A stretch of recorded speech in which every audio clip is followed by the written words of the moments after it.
Back to part 7 of Unit 9. Today we're going to go over geometric random variables. And in this section, we're going to compare binomial and geometric random variables and learn how they model different types of probability situations. Binomial distributions focus on the total number of successes after a fixed number of trials where we have either a success or a failure, while geometric distributions focus on how long that it takes for us to get to that first success. In this section, we'll learn how to calculate both individual geometric probabilities and something called cumulative geometric probabilities, which allow us to find the probability that a success occurs within a certain amount of trials. So first, we're going to start with just identifying if a variable is binomial, geometric, or neither. So these first ones are going to go by fairly quickly, and they might be a little bit of review for you also. This first one says that Haley selects 10 small businesses at random from her state's directory. It says let B be the number of businesses she selects that have websites. So we know that she's selecting 10 businesses. We can say that n equals 10 in this case. That means that we do have a fixed number of trials. And then what we are determining is does this business have a website or does it not have a website? And so those are the success failure situations in this. So in this case, we would have a binomial variable for B. Okay, this next one says Akila works for a company with over 1,000 employees, of whom 83% have pierced ears. Every year, each employee draws another employee's name and gives them a gift. Let T be the number of names Akila draws until she draws an employee's name who does not have pierced ears. So in this example, we do not have a fixed number of trials. We say we don't know what n is. And because of that, we are dealing with a geometric variable. So we're going to be doing the trials over and over and over again until we draw an employee's name who does not have pierced ears. So that's what would make this geometric. We're going to look at one final example now. And this is with a class of 25 students. We're randomly selecting a different student each week to bring a snack to the class. And then of these students, 8% of them have food allergies. We're going to let T be the number of weeks until a student that has a food allergy is selected to bring the snack. Okay, so we know that there is not a fixed number of trials. So you might be thinking, well, maybe this is geometric. But let's reread this one more time. It says, of the students, 8% have food allergies. Let T be the number of weeks until a student with a food allergy is selected. Okay, so at first glance, I thought that this was going to be geometric.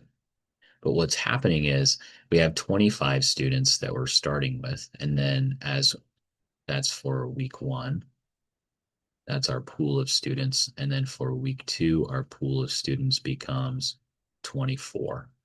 For week 3, I think you're probably seeing the pattern. We have 23 students that we're choosing from.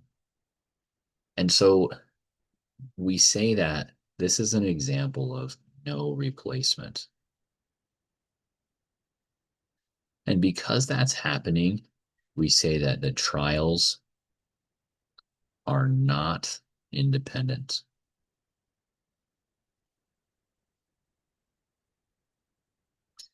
And because these trials are not independent, we cannot assume that our variable is geometric. So this one's going to be neither. So we were able to narrow down that it wasn't binomial because we didn't have a fixed number of trials. But now if we know that these trials are not independent, um, then it's got to be neither for this. Let's look at some of these in context now, actually calculating what the geometric probability is for some of these situations. So the geometric probability formula, we use it to calculate the probability that the first success occurs on a specific trial. It models situations where trials are independent. The probability of success stays constant, and we continue repeating trials until we get the first success. Here's our first example, but before we even go over that example, I'm going to write out the geometric probability formula. And we're going to need this for all of these problems for the rest of our lesson.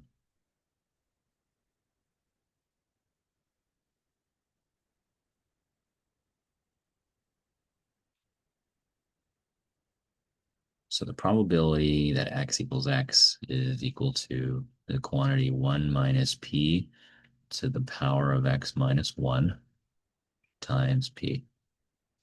That's our geometric probability formula.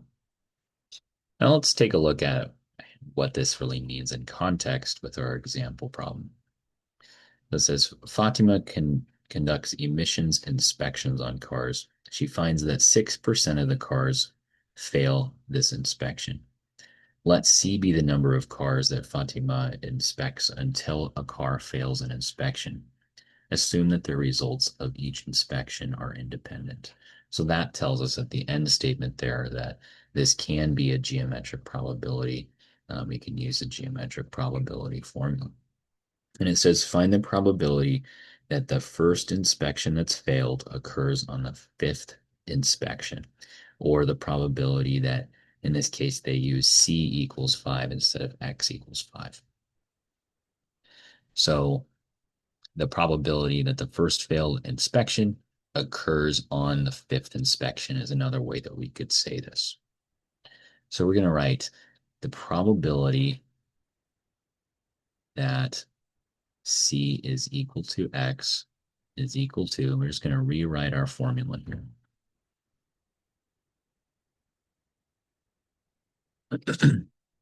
Okay.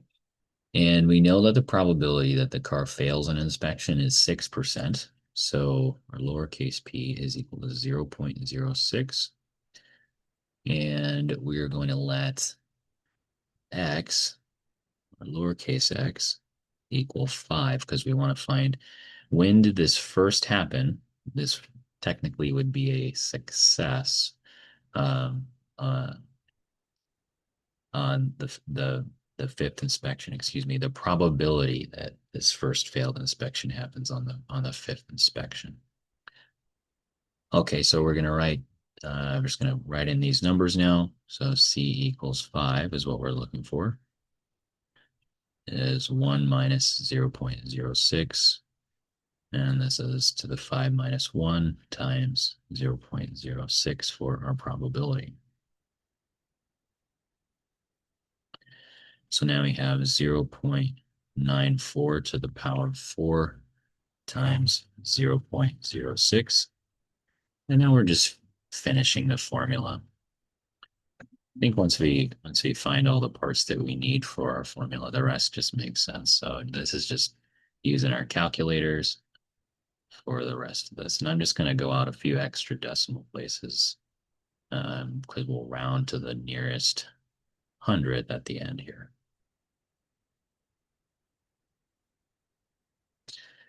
Okay, so now this is 0.0468 is what we get for our answer. And if we round to the nearest 100th, we get approximately, I should have written approximately there, 0.05 for our answer. And that's going to be our final answer for this. So again, the geometric probability formula, make sure you have a screenshot of that or you have that written down somewhere because we're going to use that for the rest of these. In this case, a success represents that a car fails the inspection. So that's the first success or the first failed inspection.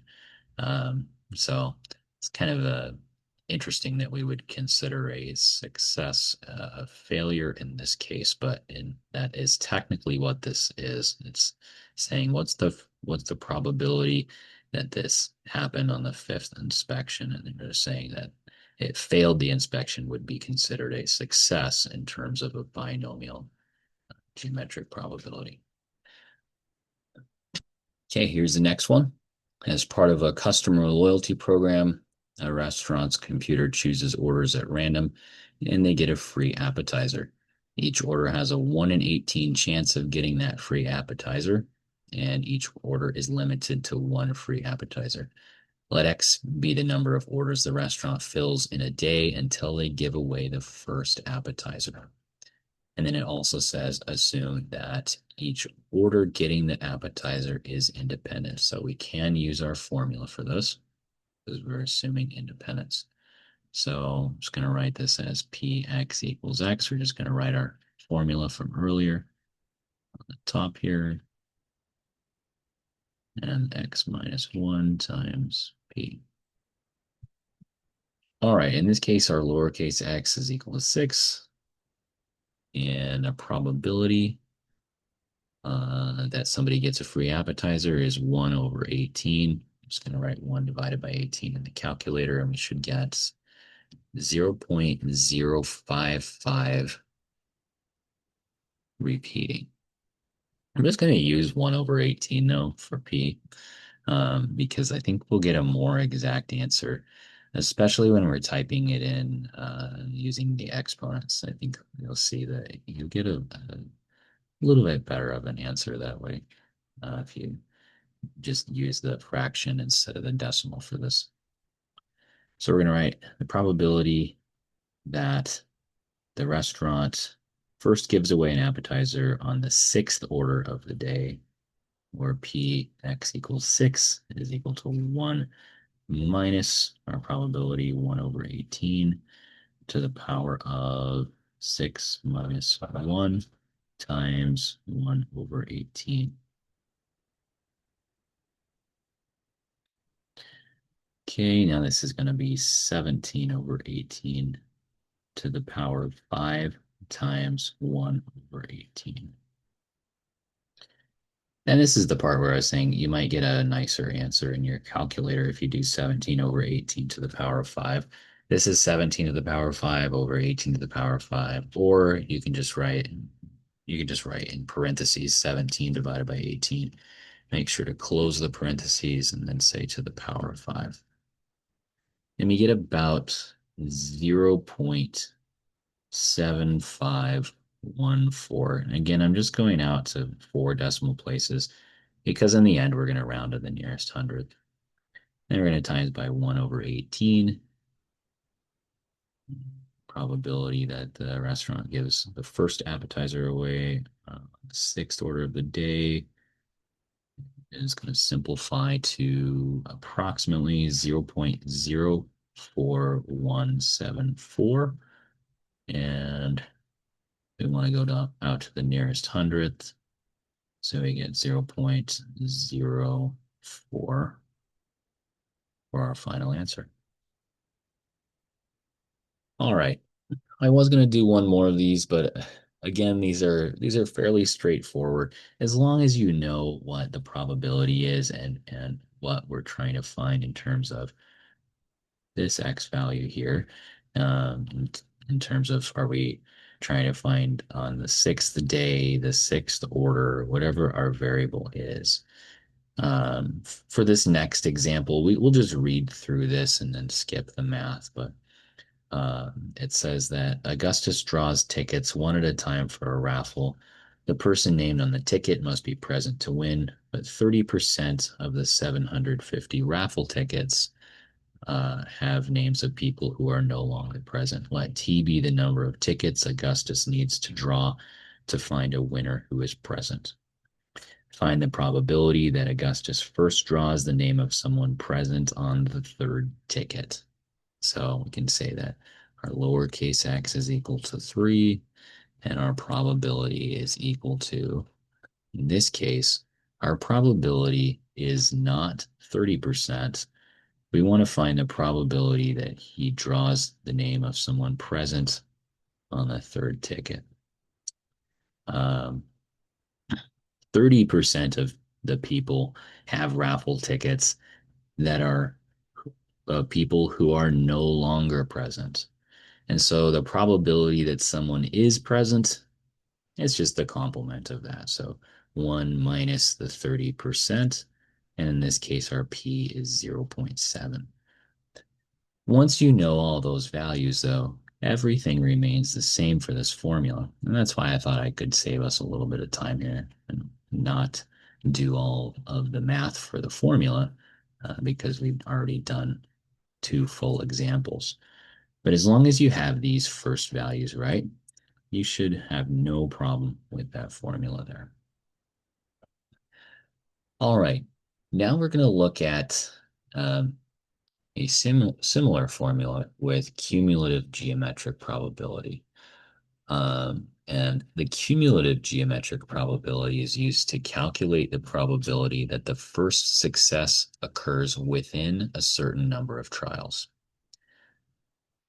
So it's not saying on the third trial or by the third time. It's saying within. In this case, it's saying within 3 times. It's saying that the probability that V is less than or equal to 3. So it adds together multiple geometric probabilities up to a specified point. And our formula is very similar, but it is a different formula. So this is the cumulative geometric probability formula.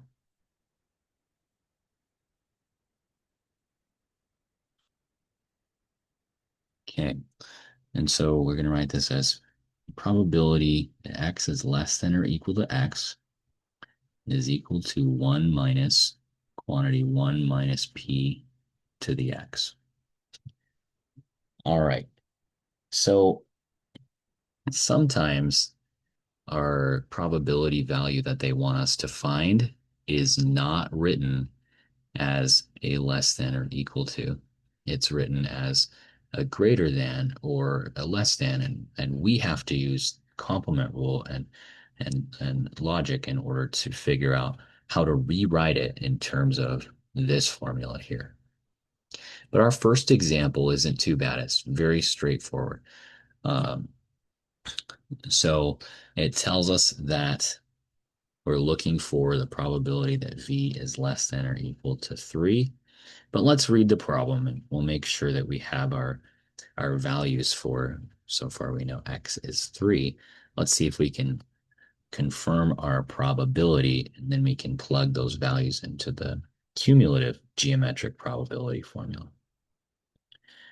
So it says Menil registers vehicles for the Department of Transportation. Leased vehicles make up 6% of the vehicles that she registers. Let V be the number of vehicles Menil registers in a day until she first registers a leased vehicle. Assume the status of each vehicle is independent. So we have independence given to us. That's good. And then it says find the probability that Menil registers a leased vehicle within the first 3 vehicles of the day. All right. So it tells us very straightforward. Leased vehicles are 6% of the vehicles she registers. And we want to find the probability that she registers a leased vehicle within the first 3 vehicles of the day. So our probability is 0.06. We don't have to use the complement rule. It just tells us what the probability is there. So within the first 3 vehicles means that it could be the first, the second, or the third vehicle. But again, don't have to think too much about this problem because it's the constraints are already given to us in terms of our cumulative geometric probability formula. So we're just going to directly enter in the values for P and X. 0.06 and X is 3. And this becomes 1 minus 0.94 to the power of 3. And just be careful with the order of operations with these. You want to leave that 1 there and then simplify. 0.94 cubed is approximately 0.8306.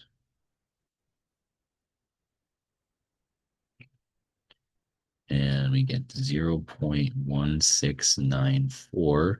Again, we want our probability to the nearest hundredth. So it looks like we would round that to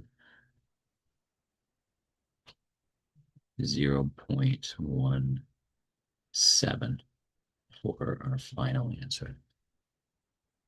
All right. So not much manipulation that we have to do there. This next one, we do have to think a little more critically about um, how to determine our value of x and how to use the cumulative geometric probability formula appropriately. Liliana runs a cake decorating business. 10% of her orders come over the phone. Let C be the number of cake orders that she receives in a month until she first gets an order over the phone. Assume that the method of placing the cake order is independent. Find the probability that it takes fewer than 5 orders for Liliana to get her first telephone order of the month. So now it says PC is less than 5. If I write our formula, if I write our cumulative geometric probability formula in terms of C, it's going to look like C is less than or equal to X, which is equal to 1 minus P to the power of X. But this says PC is less than 5.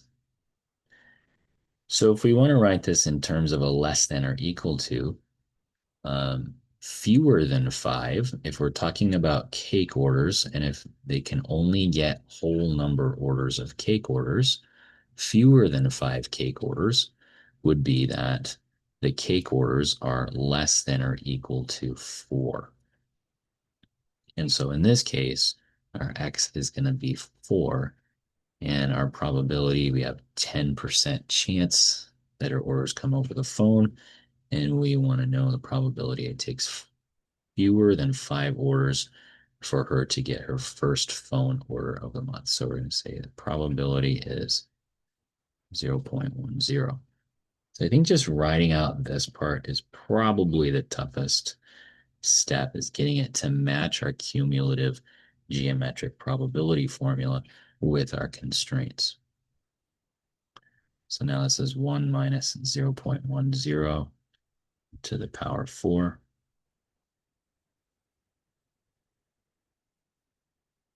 1 minus 0.9 to the power of 4.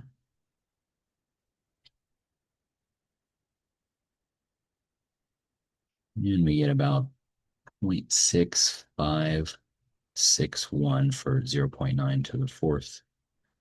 And then we're just going to subtract these. And that equals 0.3439. And again, we want to round to the nearest hundredth. I always like to do that step last. 0.34 looks like. And that is equivalent to the probability that her cake orders are less than 5. That's technically what the question is asking us. That's the same, it's the same thing. 0.34 is our final answer for that one.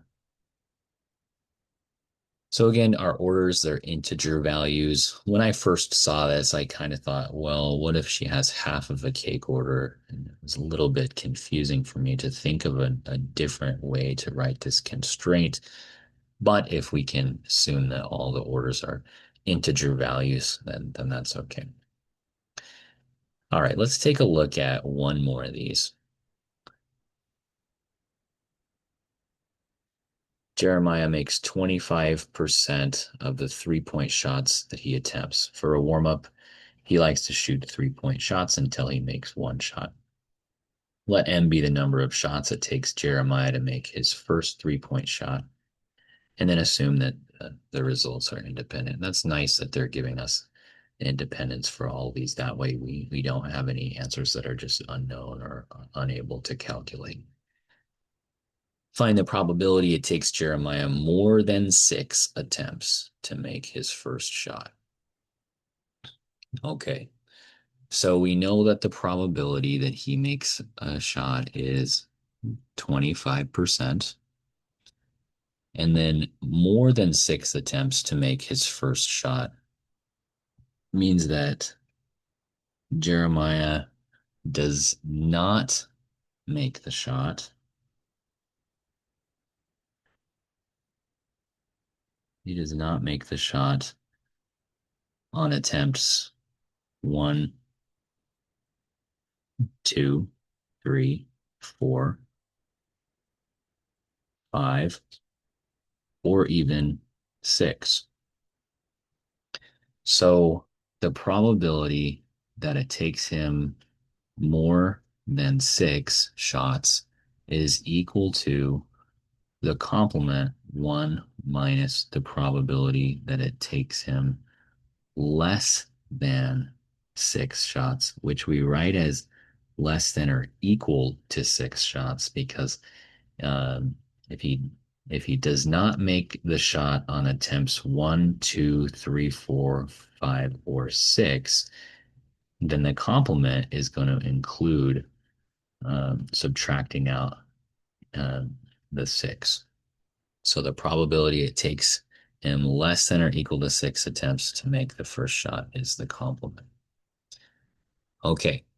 Um, and this is common when you look at the complement. So when we have something that's greater than, we're going to do 1 minus the probability of it being less than or equal to. So this is a common pattern. Okay, so now we know what we're trying to find. If we can find what this value is, we can use our cumulative geometric probability formula to find that, and then just do 1 minus whatever our answer is. So we'll write the cumulative geometric probability formula again. And we're going to write this as, I'm just going to write it in terms of M. It's less than or equal to 6. And our X is going to be equal to 6 there. Is equal to 1 minus 1 minus P to the X. Okay. And then we're just going to solve like we did earlier. And we get 1 minus 0.25 to the 6.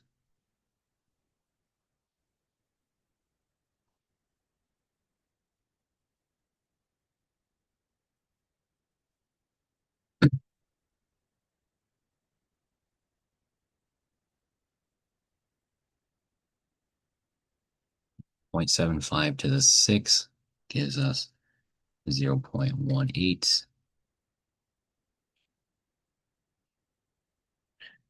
And we get 0.82. Now, again, this is not the final answer. We have to find the complement of this. So we're going to subtract. So these two blue items are the same. We're going to subtract 1 from that to get the probability that it takes him more than 6 attempts to make his first shot. That's 1 minus 0.82. We're using this formula up here.